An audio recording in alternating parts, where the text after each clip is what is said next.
Hello, and thank you for tuning into Amwell's Diversity, Equity, Inclusion, and Belonging Committee's podcast series, DEI&B Dialogues.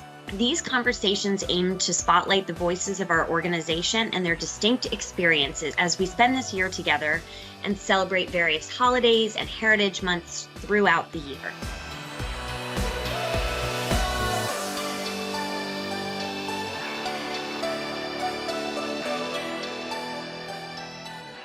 Today's podcast is a special one because we will be speaking with a panel of Amwellians who have served in various branches of the U.S. military.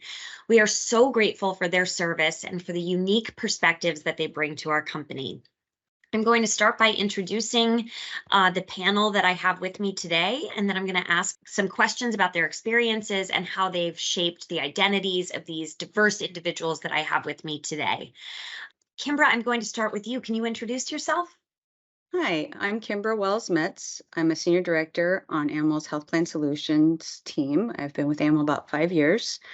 I have 30 years of Navy affiliation, 13 of which I was active duty and reserve as a Medical Service Corps officer. Terrific. Thank you, Kimbra. Tony, could you introduce yourself? Hey, good afternoon. Tony Kalams. I'm a director in the Life Science Division, and I'm a 30-year veteran of the U.S. Navy, 6 years active, and the rest reserve with some mobilizations thrown in there as well. So glad to be here. Thanks so much, Tony. Tim, could you introduce yourself? Hello, good morning, good afternoon, everyone. Tim Kleinsmith. I'm a senior manager in the Government Solutions Department here at Amwell, and a proud 10-year United States Army veteran. Terrific. Thank you, Tim. Lory, could you introduce yourself? Good day. I'm Lory Maddox. I am a nurse informaticist, a member of the clinical design team. We're coming up on 2 years at Amwell, and a proud Navy nurse where I served for 8 years active duty. Thank you. Terrific. Thanks, Lory. And last but not least, John, could you introduce yourself? Hi, I'm John Johnson. I'm Senior Manager of Information Assurance. I kind of sit between the compliance and security teams. Been with Amwell for 3 years, and I'm a 21-year veteran of the United States Air Force. Terrific. Thank you all so much for the introductions. As you can see, we have a broad representation here, which is really exciting. And I'm looking forward to getting to know all of you a little bit better through this dialogue. So, Kimbra, I'd love to start with you. Can you tell us a little bit about yourself, what drew you to serve our country, and what your service looked like in terms of where you served and in what capacity? Sure, thank you. Well, I would say I started off very young, actually married to a service member, a sailor in the Navy, over 30 years ago. And was serving in the capacity of a spouse overseas in Spain, working at the Naval Hospital to kind of start the TRICARE program there in Europe. Young mom with 2 very, very young kids, trying to work full-time and go to school full-time. And I really learned that I just loved being part of the military family. Not only do we serve as veterans, service members, but families serve and sacrifice a lot as well. And I recognized just that there was an opportunity for me to also kind of do that in a capacity beyond being a spouse as a service member. And I applied to get my master's degree through a scholarship and was able to be commissioned as a Medical Service Corps officer, lieutenant junior grade. As I started out in the Medical Service Corps. And I had several roles, primarily in healthcare administration, hospital operations, administrative support for field medical hospitals. I did that for 13 years. Part of that was active and part of that was reserve. And now still serve as a military spouse. My husband is still active duty Navy captain. So it's been fun so far. Thank you for that, Kimbra. You speak about the role of family in service. Can you talk to us for a minute about what it's like to be part of a military versus a traditional family as other Amwellians experience family? I think, we're really resilient, a lot of perseverance with purpose. We're kind of all aligned on a common goal. Just meeting some of my fellow panelists, It's like there's an immediate sense of connection there as veterans, but also, military family. I would say that just as an example, the last 10 years of my 30 years of affiliation, I've moved 6 times. 3 of those have been cross-country moves. And 2 of those assignments were with my husband on a naval aircraft carrier with 3 deployments, so almost 4 years of deployable sea time during that. My kids are grown now, but when they were younger, it's reestablishing in schools and friends and being away from family. But I can say, common thread is the military family. We've always kind of had each other. And so wherever we go, there's that, and that means a lot. Thank you, Kimbra, for sharing that. I can't even pack for a vacation. So the perseverance and dedication required to do these kind of constant moves is something that I deeply respect. John, you spent many years in the U.S. Air Force as an airborne Russian cryptologic linguist in various capacities. Can you tell us a little bit about what led you there and what exactly a cryptologic linguist does? So the military was always lurking in the background for me. I was a Navy brat, pardon the term, and my mother came from a large family. I think 8 brothers, 7 of them served. My dad, 5 male children, that family, 4 of them served. So it was always floating around out there. It was never assumed that I would go in the Air Force, but life kind of threw me a bad curveball when I was younger, and at the time, joining the Air Force was the best option.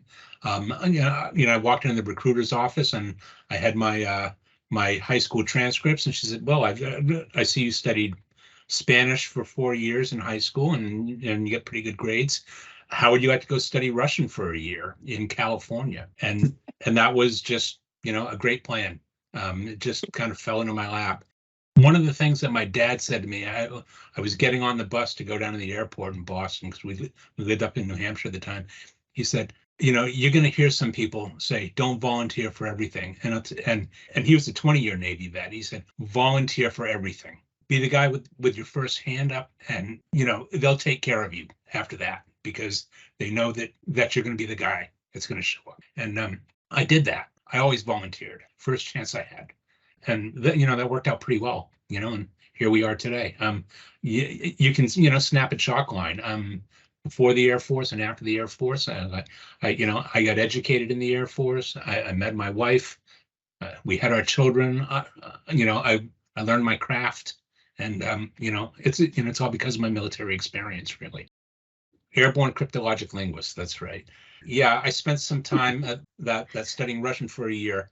Led to flying around in international airspace on rickety old planes, Boeing 707s, which were old in 1980 and are still in the inventory. We had a lot of fun, a lot of adventures. I mean, obviously, I was a Russian linguist and we were flying in international airspace. And yeah, I was listening to Russians. That's about all I can really say about that. It's still pretty classified. If he tells us he has to kill us. Right. Well, you said that. I didn't say that. I was like, but I think you understand. Thank you so much, John. It's funny how this family theme sort of runs through.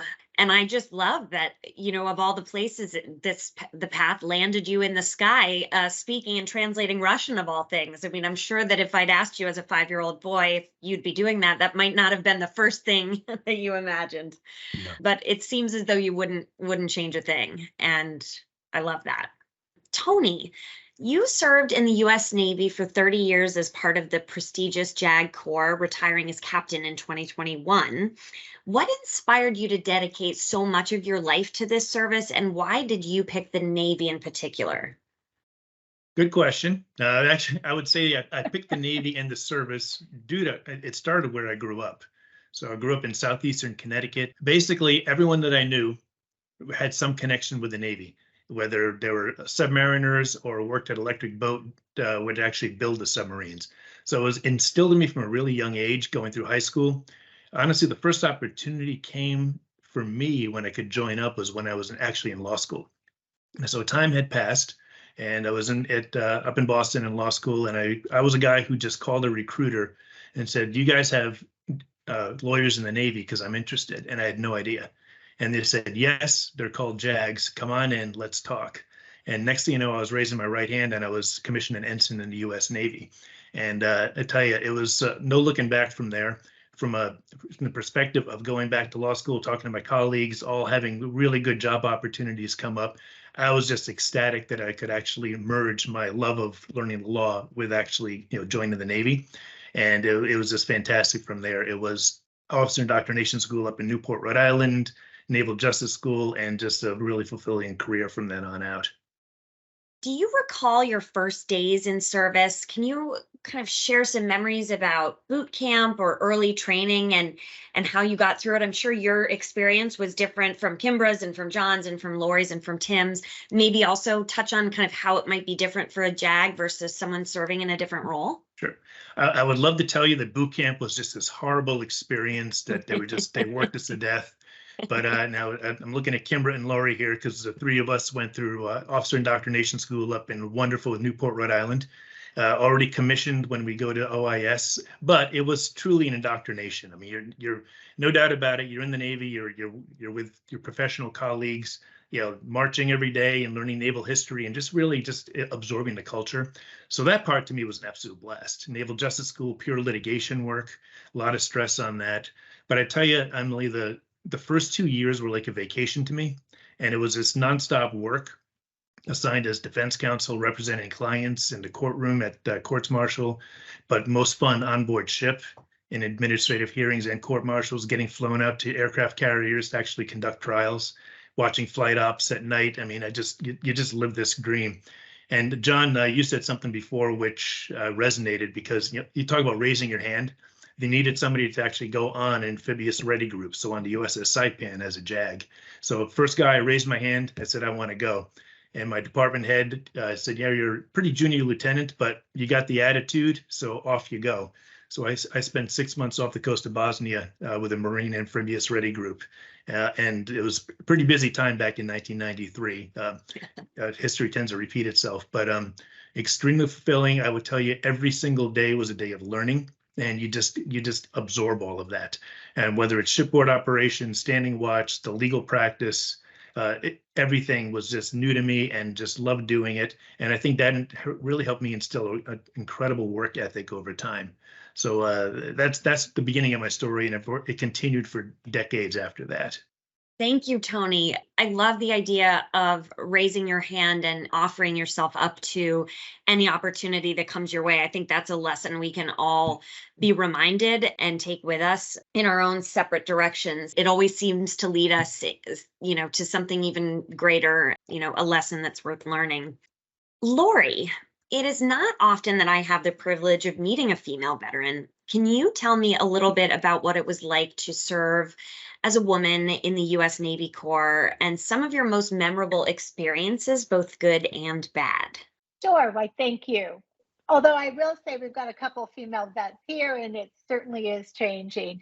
So, as a Navy nurse, I will say at this sobering time we are in our world, I have to remember our Veterans Day saying where it says, the price of freedom is not free. And when I started in as a Navy nurse, my first early experience was being the unit that received casualties from the Marine bombings in Beirut. So I was very much reminded of the mission that we have and my duty to serve, not just as a nurse, but also as a military officer, and what that meant beyond just taking care of patients. Both are very important, but you're serving your patients as well as the military community and the families as well, because certainly these were life-changing events. And so I think that really set me up for taking it very seriously. I don't know that many nurses who were able to help build field medical hospitals and get out there and really get out there and do triage with the same degree of realism that the military requires you to be ready for. And that was something that always has resonated in my life. I find also that you have to pivot. I never knew what I was going to walk into, right? You're one day you're on a medical surgical unit and now they need you. Oh, we need somebody in the ICU. Oh, now we need somebody in a psychiatric unit. Oh, now you're going to go to this little tiny hospital and you're going to be a supervisor. So early on, you become, at my time, a consummate generalist, and you really appreciate the team and everybody who comes in. I will say really, especially a shout out for the corpsmen who taught me well, who teased me and helped school me, but they helped me become the best nurse I could be. And hopefully I brought that forward to the military community and other communities I've served. Thank you, Lory. It's a nice reminder as we have this conversation to take a moment and sort of think of the folks that are, filling similar roles right now as the Middle East is in complete turmoil and there's so much devastation and heartbreak in that part of the world. It makes me as a civilian extra grateful for people like you who have dedicated so much of yourselves to, the freedom and safety that we take so for granted in the United States. To bring it to maybe a lighter topic for a moment, if you could share with me, Lory, a little bit about what it's like to have a child in the service. I know that you are also a mother to at least one person in the service. Can you sort of talk about what makes that different than perhaps a traditional mother's experience and how you cope with that also? Well, I do say the kids became very resilient as we recognized Navy brat. Of course, they were Navy brats as well. And I love the story when we were serving in Europe. We went to a school on the NATO base. And I remember one of them coming home and saying, "Mom, do you know that Poland is now one of the NATO nations?" Like, yes, I did. Had heard that. How do you know? Oh, our classmates are now coming from Poland as well. So they really came up with a very good, diverse education that I don't think would have been possible. And again, I do have a son in the military today, and I know that I think the challenge is I know the additional hardship personally and professionally that it takes on his family and it takes on him as well. And as me as a mom, because of course, safety and well-being is always at the back of our mind. And when we have events, when we have conflicts, I think that becomes heightened and we bring that to the front of our mind. So I do know in confidence that these children are the children, the sons, daughters, wives, mothers, fathers of every member of the community. And I know the leaders who are out there and the teams that are working together really take that mission seriously about the well-being of the soldiers and sailors that they manage and care for. Thank you so much for that perspective, Lory. I think it is important. It's probably the only way that you can kind of stay sane and grounded as a mother, to remember that, the leadership has the best interest of the individual contributors in mind. That makes sense to me as a mom. And they're sometimes very difficult decisions, but I know they do have the team's best interest in mind. Thank you for sharing that experience. Tim, I want to turn it over to you. You served as a senior combat medic for the U.S. Army and later a senior enlisted healthcare advisor for the Army Surgeon General. Tell us a little bit about those experiences and how you think that your time in the service changed the trajectory of your life, sort of maybe what you thought your life would be like at 18 before, signing over, and then maybe after. Yeah, so my time on active duty was kind of split in half. I did 10 years total. My first 6 years was as a special operations team medic. So that was extremely busy time in my life. In those 6 years, I think I was in training for 2 consecutive years and then deployed in total for about 2.5 years. So not a lot of time home. constantly on deployment cycles to the Middle East, in combat zones. And again, my role on the team was their medics. So anything that they needed, whether it was injuries or casualties, or even offering aid to village locals, depending on where we were deployed, that kind of fell on my lap. And that was my responsibility to make sure that my team, as well as some of our friendly counterparts, in Iraq and Afghanistan, were also taken care of. And then after a very hectic first 6 years, I had the opportunity to utilize experience and a lot of that training, and I was actually pulled over into the National Capital Region, where I was able to work for the Defense Health Agency, as well as the Army's Office of the Surgeon General. So I got to play, kind of a project and program manager on the healthcare administration side to help the Army Surgeon General progress a lot of the healthcare initiatives within the Army. And I did that for about 4 years. And that was my last assignment on active duty. And I finally hung up the uniform in 2021 and moved the family down closer to the rest of our family here in Florida. But with that being said, kind of the trajectory that it put me on, I did not see a military career when I wasn't even considering the military out of high school. I went to college, got a degree, and it was my first real 9-to-5 office job when I was, 22 years old, that I couldn't stand it. I felt like I should be doing more. I was capable of doing more. And I guess that's when I kind of had my calling. And driving home one day, stopped in a recruiter's office. Yeah, it kind of talked me into, hey, would you like to fall out of some perfectly good airplanes and be responsible for the well-being of a large group of people? And I said, easy. That sounds a little more exciting than a normal 9-to-5. You got me. So again, it wasn't really outlined originally, but I would not be sitting here.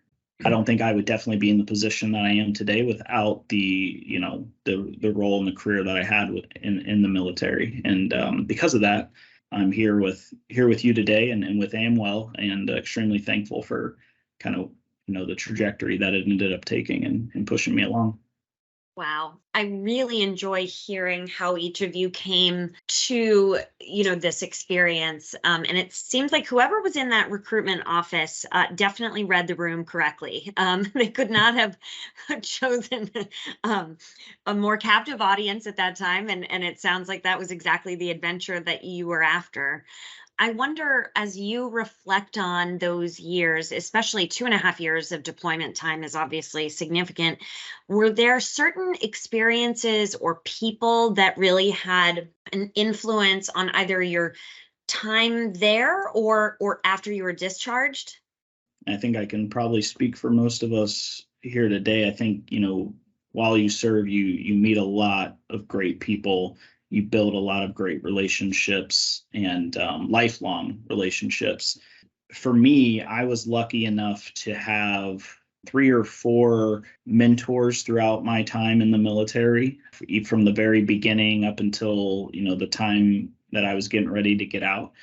Those mentors, always provided a lot of good feedback, a lot of good lessons learned, insight into not only career development, but personal development and life after the military, especially when towards my last assignment, when I kind of knew that I was getting ready to get out. I had one mentor, Mark Radigan, if he watches this, hopefully, or I'll send it to him to make sure he sees that I gave him a shout out. He was there for me and helped me set myself up, set my network up, as I was getting ready to transition into quote unquote life after the Army. And, I have him to thank and others that, again, kind of took time out of their busy schedules and took time away from their family to spend time with me and make sure that I was set up for success.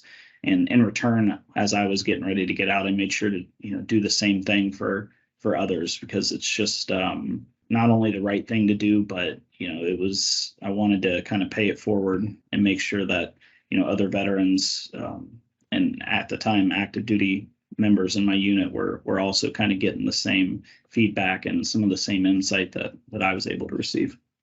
Thank you for sharing. And please do share with any of your colleagues from your time in the military, any mentors. They should know that we at Amwell appreciate them and you very much. I have a question for the group. One of the topics that we on the Diversity, Equity, Inclusion, and Belonging Committee talk about a lot is mental health.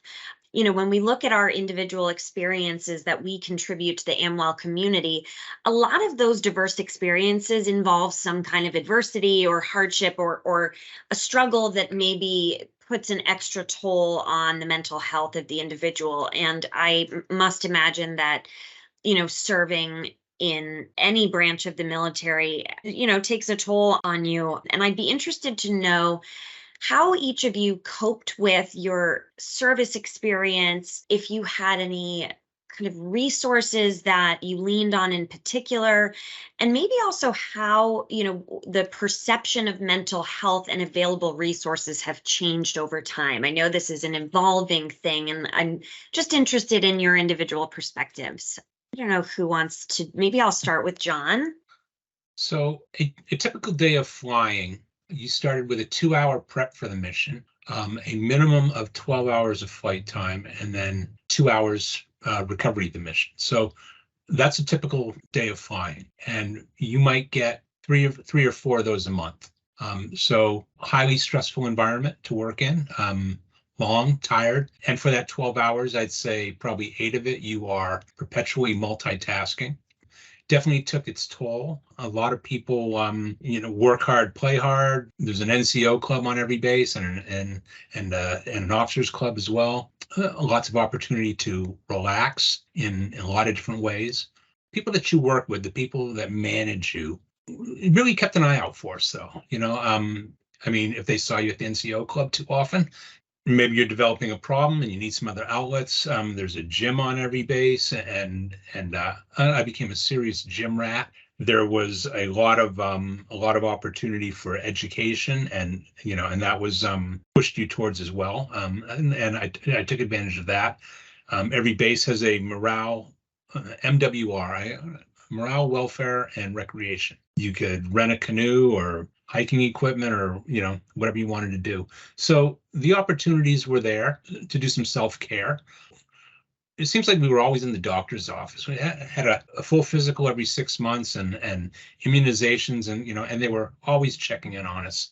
So I think in our case, for the individual, they just watched out for us and encouraged you to watch out for yourself and speak up if you had an issue. We've talked before about it's kind of taboo to have a problem, to bring these problems forward. And I always felt that way too, that if you got a problem, solve it yourself. Don't bring unwanted bad attention to yourself, because it's not likely to end well. It's a very competitive environment too, and you didn't want to shoot yourself in the foot by doing something like that. Although they talked a different story, and honestly, I never saw anybody that was worse off for having brought a problem forward like that. Although we all feared that would be the outcome. Spouses, on the other hand, whole nother world too. At one point, I was bouncing back and forth between Saudi Arabia and Alaska every 6 weeks, and 2 young children at home, my wife at home in a strange town, and running the house, taking care of the kids. The darkness in Alaska in the wintertime, the weather, the cold, it's a lot to handle. Services were available, and at times we had to seek them out. I think you just had to really push yourself to take advantage of the services that were there. We also did look out for each other too, quite a bit. Thanks for that, John. Kimbra, I'd be interested to know if you have maybe a different perspective as a female serving. Would you have perceived the stigma around mental health even more than perhaps your male counterparts, or if you have a bit of a different perspective to bring? Well, I don't know that it has a whole lot to do with being a woman. I would just say it was a kind of a disincentive sometimes to seek care because of how it could impact your career. And I experienced that both as a spouse who was married to a sailor that was struggling and worked as a corpsman and was worried that he would not be able to do his job if he received formal care. Myself, though, I mean, I felt like, really, to John's point, lots of opportunities should you seek them out. And relying on my shipmates, to talk through things as things came up. I was not in combat personally, so I didn't experience some of that. There were other, stressors as it pertained to mental health. I do think we're getting better as a community, but that's still something we need to continue to reinforce as a safe thing to do. That makes sense. Lory, as a nurse, I'm interested to know what your perspective is. Just as a nurse in the perspective of being a very experienced person in healthcare now, I think one understanding that you have to have is, as a military member, you have to be deployed and be ready to defend our resources. So that is a constraint that, whether it's a physical or a mental or illness, that you have to understand. That's part of the readiness of the military. And certainly psychological issues, behavioral health issues have always been part of the human experience. What I see today, and the value I see today, is that we're much more proactive in identifying those issues and ensuring that the resources that are needed are really trickled down to that team lead level. John talks about the leaders took care of them and watched out for them, but they didn't necessarily have the tools necessary to recognize symptoms of depression and alcoholism or family abuse. We didn't have the words. And so now, as we have changed, as we've grown in our understanding, we now can actually tool up our leaders, whether they're the most senior, mid-level, or just at that little unit level. We can provide them tools to really ensure the well-being of their teams. I liken that, I mentioned my son is in the military, and he's in a position where they end up with a lot of back and spine issues. That's something that's now known to his role in aviation. And so they actually have a physical therapist that they meet with every time they get off their mission. And I think John would appreciate this. When they're done with their mission on that plane, they then go and are worked over by a physical therapist to help prevent some of those injuries. And so that is a way in which I think we become more proactive and using our knowledge of military readiness as well as healthcare to ensure the well-being of our troops and the family members, because we know it is the family as well as the troops who are engaged in this service. Interesting. I really like that you touched on the readiness to serve, because that is such a part of the mental health journey that I wouldn't have necessarily really focused on. But, if someone asked me right this minute to uproot my life, I mean, it would be virtually impossible, and I would not be in an emotional or mental state to be able to do so. And I really respect that there's quite a bit of work that has to go into just preparing yourself for that readiness. Tony and Tim, anything you want to add to the conversation about mental health in particular? I would just say that I saw it throughout my career almost from the opposite perspective. Just to give a different perspective, because way back when, especially, and when sailors were having some mental health issues, a lot of times you'd see them cycle between medical, chaplain, JAG. And unfortunately, the JAG part was because they got themselves in trouble, and it could have been due to all the struggles they were having, but we didn't have the resources, to Lory's point, to really identify, to help. And that has just been changing exponentially over time. And then my last 2 years on active duty, which just ended in 2021, really did focus on readiness. So the admirals I worked for, Commander Navy Reserve Force, was all about the readiness of the reserve sailor, because they had to be ready to uproot and deploy on a moment's notice. And they were, take you out of your civilian life and off you go. And we had to make sure that sailors were ready. And key component is mental health. And they kept pounding into people, into the commanding officers below them. There's no stigma. You've got to get people the help they need. So it's getting better over time from a command perspective. Is it perfect? Absolutely not. Is there still a stigma? Absolutely. People worry, if I have a top secret clearance, what's going to happen? So yes, it is absolutely still there. But I will say that for the command level, there's a much more concerted effort to ensure that sailors realize the help is out there. The best thing you can do is actually seek the help. And the legal protections are absolutely in place in terms of what the government can use the information for and what they cannot use it for.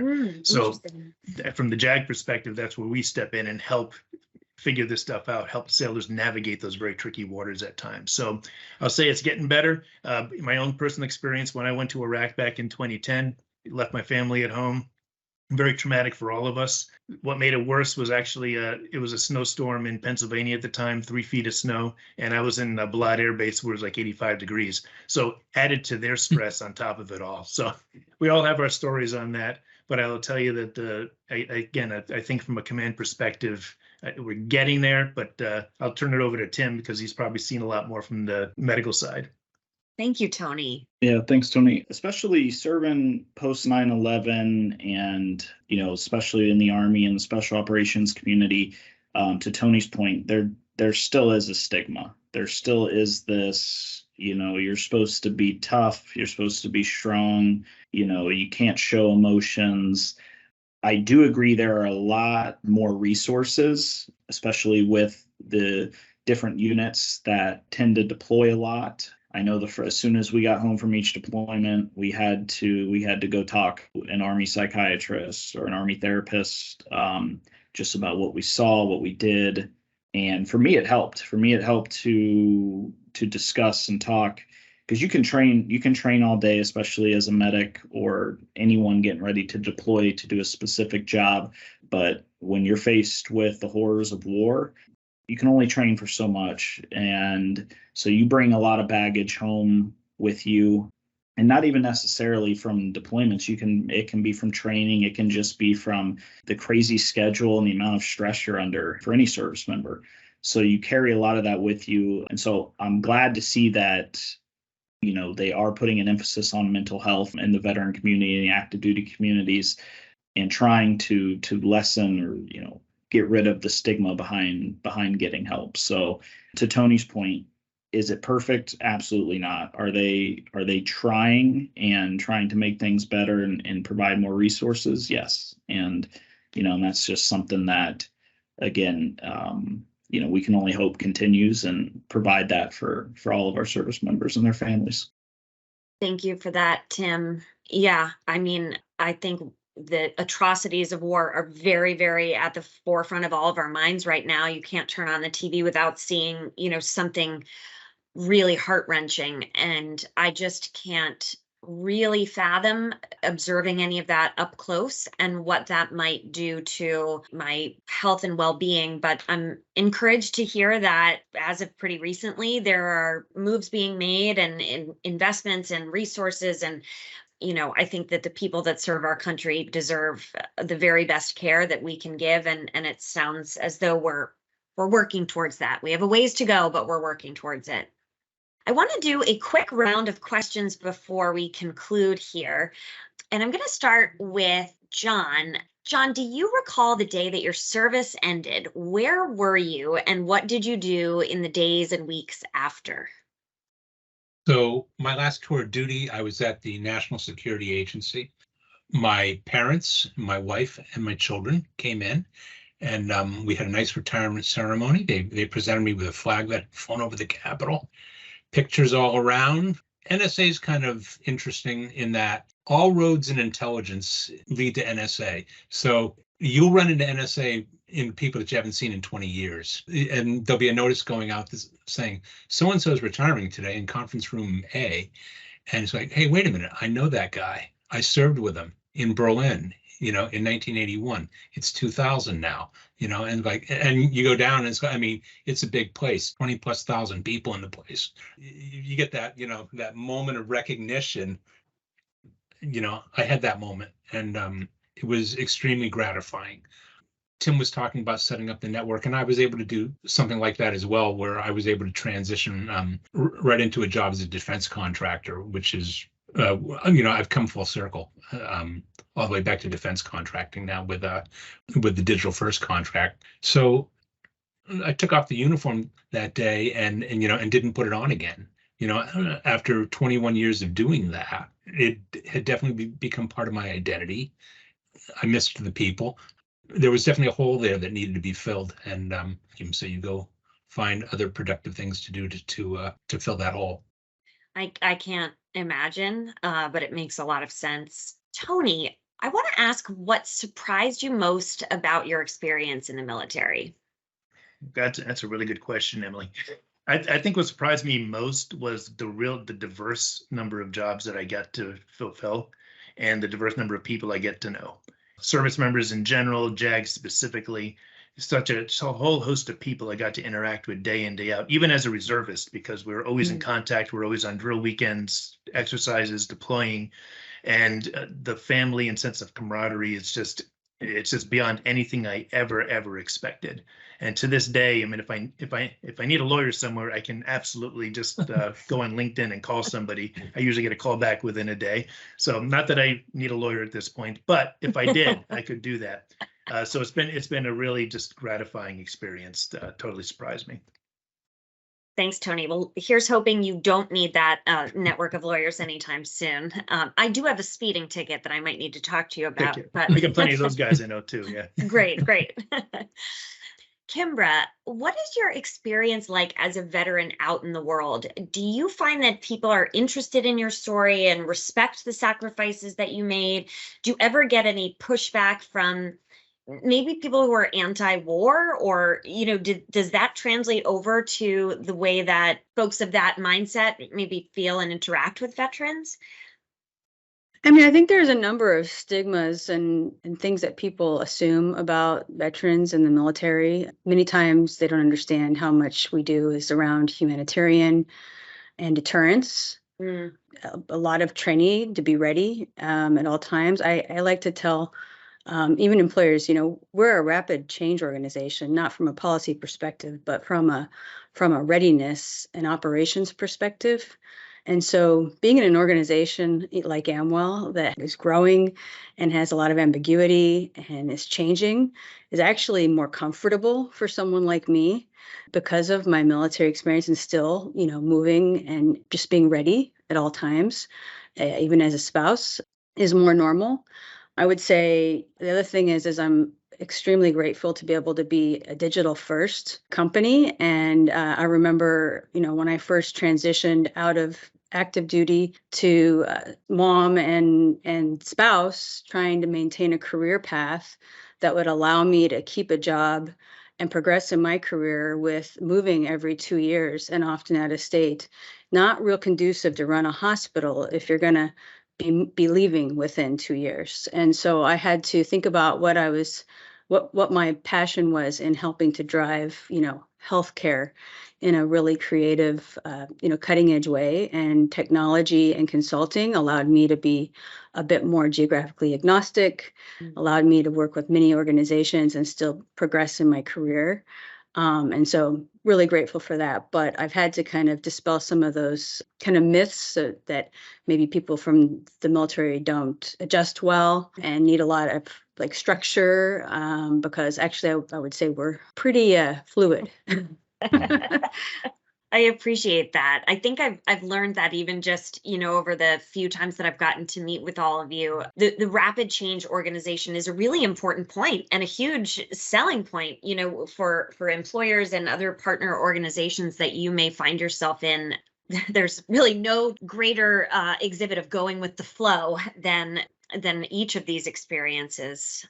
Lory, what would you say to someone considering the path that you took as you look back now? Probably if I had to say something, the opportunities that are presented, the growth that you have personally, organizationally, and especially I'll say for those of us who had a career like as a nurse or JAG or medical service physicians, you have a dual role too. You're learning your occupation, you're learning your craft, you're also learning to be a military leader. And that gives you some experience that you may not get if you start out in a different role. You get a lot of responsibility fairly early on in your career. I think that's another hallmark of military service, as well as the need and ability to work with a team, because almost everything in the military is done with a team. I would say do it, go in eyes wide open, but I strongly encourage folks to serve if they are so inclined.